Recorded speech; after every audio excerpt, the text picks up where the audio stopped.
السلام عليكم ورحمة الله وبركاته. ازيكم عاملين ايه؟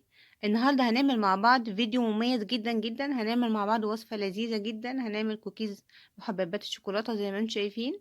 هنعمله بطريقة سهلة وبسيطة جدا جدا وكمان سريعة، مش بتاخد مننا وقت، وحقيقي هيكون احلى من الكوكيز اللي بنجيبه من افران.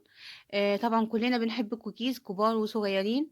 وكمان حلو جدا كبديل للسندوتشات مع الاولاد في المدرسة، حلو جدا جدا بجد. بس قبل ما نبدأ الفيديو ما تنسوش اللايك والشير والاشتراك في القناة علشان توصلكم كل وصفاتنا.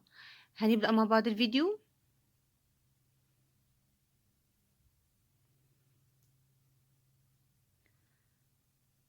أول خطوة معايا زي ما انتم شايفين، معايا بولة هنزل فيها بكوب زبدة طرية، وهنزل هضيف عليه كمان كوب سكر، وهبدأ طبعا أخلطهم كويس جدا، أخفقهم بالمضرب الكهربائي زي ما انتم شايفين. طبعا لو بدأنا الأول بالشوكة كده هرسناها مع بعضها هيوفر علينا ويبقى أسهل بكتير. هخفقها لحد ما تبقى ناعمة جدا والسكر يبدأ يدوب مع الزبدة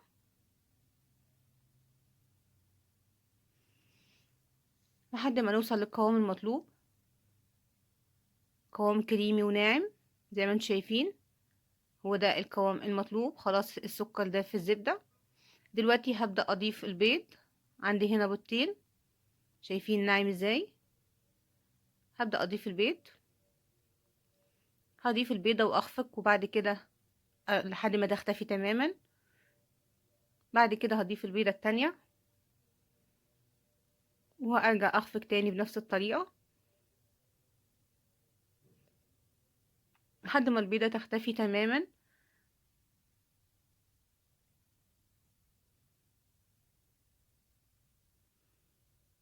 وهرجع تاني أضيف 2 ظرف فانيليا.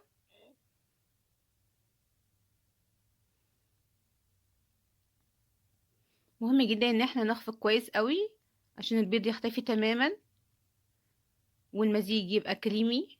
مهم جدا ان يبقى قوام كريمي كده وتبقى ناعمة في ايدينا جدا، يعني نلمسها بصوابعنا كده تدينا ملمس ناعم جدا. شايفين قد ايه القوام كريمي؟ هو ده القوام المطلوب.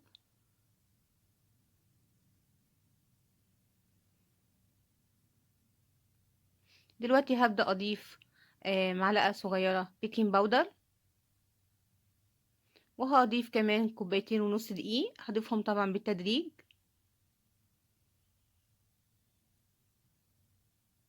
وهبدأ اقلب واضيف طبعا رشة ملح، وهقلب الخليط مع بعضه.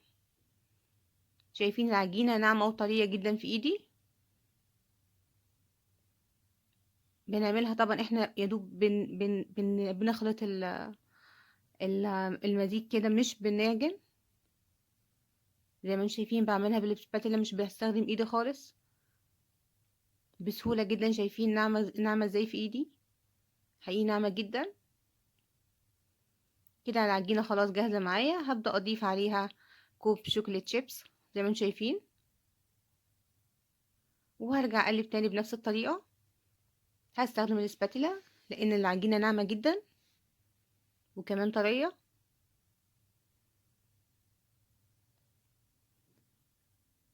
زي ما انتم شايفين كده العجينة جاهزة معايا. هبدأ اشكلها. هجهز صاج الفرن او صينية الفرن. ممكن نحط فيها ورق زبدة او ممكن ندهنها بالزيت المتوفر عندنا.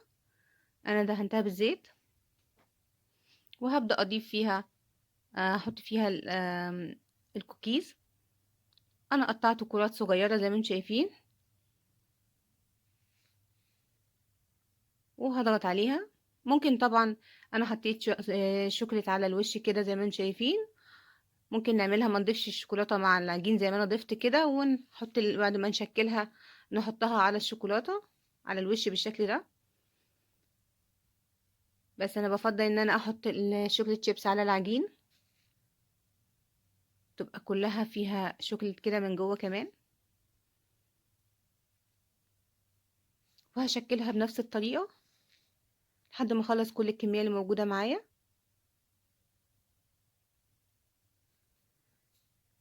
العجينة طرية جدا وناعمة جدا وبتتشكل بمنتهى السهولة. انا بشكلها كرات صغيرة زي ما انتم شايفين وبضغط عليها.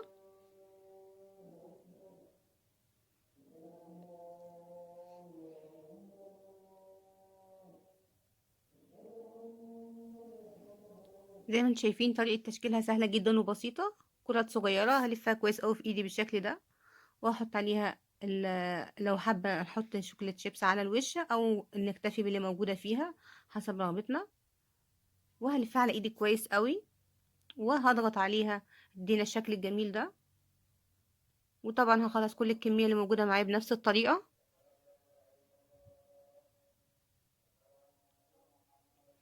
طريقة تشكيله سهلة جدا وسريعة مش بياخد وقت كتير. العجينة طرية جدا في الايد، تتشكل بمنتهى السهولة. شايفين انا بشكلها بالشكل ده.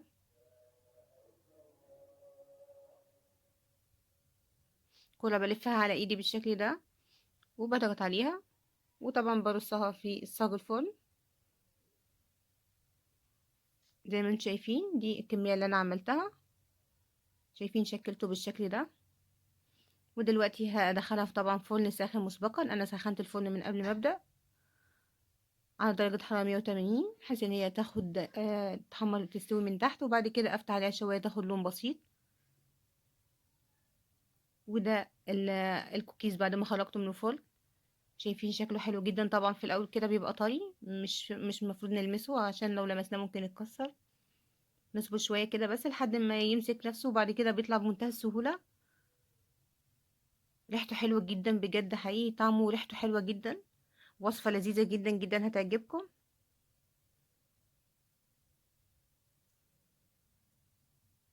زي ما انتم شايفين ده الكوكيز. وصفة لذيذة جدا جدا وحلوة جدا وتشرفكم في تقديمها للضيوف. حقيقي وصفة مميزة جدا. ودي كانت وصفتنا النهاردة. جربوها يا رب تعجبكم، ومستنية تعليقاتكم. وما تنسوش اللايك والشير والاشتراك في القناة علشان توصلكم كل وصفاتنا. ونشوفكم في الفيديو الجاي.